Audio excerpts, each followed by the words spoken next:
Good morning, class. What we're going to be doing today is working a course in Photopea. I'm going to move that over so you can see everything.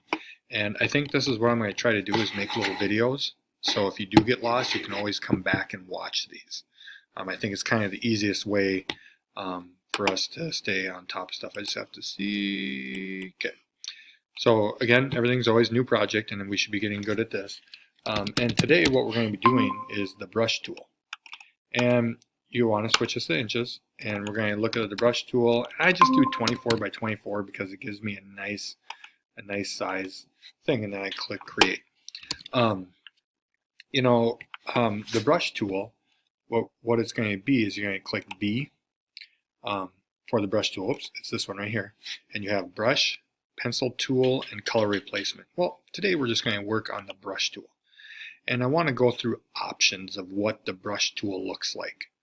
Okay, one thing you always have to make sure is whatever color selected is going to be down there. And here, whenever you click one of these, you're always going to get up here, you're going to get the different tools.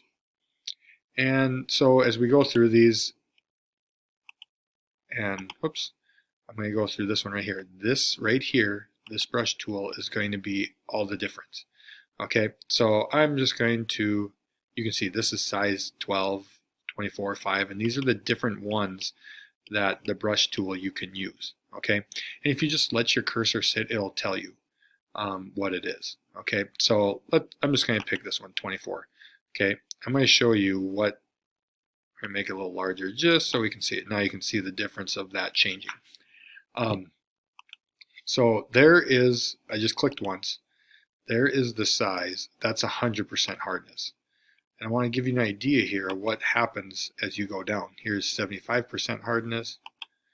And I'm just going to click once so you can see the difference on what is happening there. And then I'm going to go down to 50% hardness. I'm at 51, but that's okay. And you can see I'm going to go down to, and I could just type 25 in, but I'm just going to go right there. And you can see. Now, so there's the difference of hardnesses going down. This is 100% going all the way down to 25%. So it kind of gives you an idea of when something's 100% hard, that means it's going to just fill in the entire thing. When it's 25, you get kind of, I always think of it like a spray paint. Okay, so I'm going to go back there and delete that. So now it brings us to some of these other different things. And if you just highlight over it, for example, like this, you can see the hardness is set here, okay, but you can definitely change the size of it. And you can just click here or color around and see what that does. Now, when would you use that? Well, certain things that you're going to be doing, and you can kind of see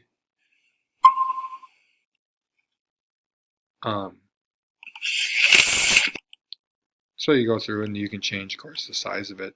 And it kind of gives you an idea, see.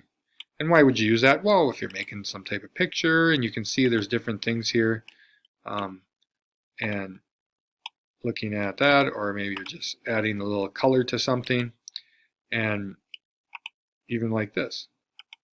Why would you use this? Well, maybe you're just adding little dots somewhere.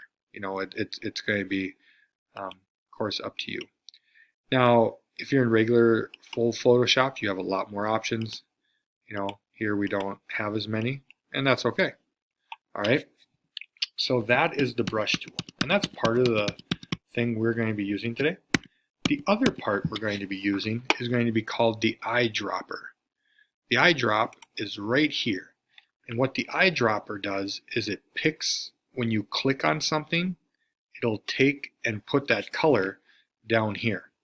So if I click on the eyedropper, of course, I need something to eyedrop with, but whoops, wrong one. So I'll grab another picture here and show you. All right, so what I did is I grabbed a picture from the internet, the Mona Lisa, and if I click the eyedropper, now watch what happens in my color here when I click on a point. It changes that. Now I'm just going to click and drag and watch this change with the color, what I'm doing there. Okay, and you can see. So the eyedrop eyedropper matches that color 100%.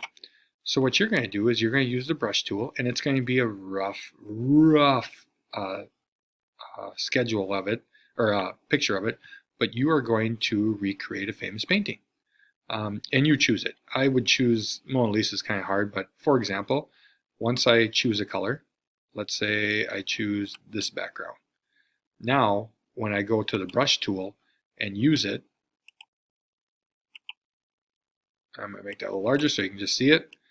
It is that same color as up there. Now, this is where you're going to come in and you can mess with the hardness to try to recreate that. Maybe you're using some different things, but your final goal is to recreate a famous painting using the brush tool and eyedropper. Okay? All right. And I'll have that in Google Classroom.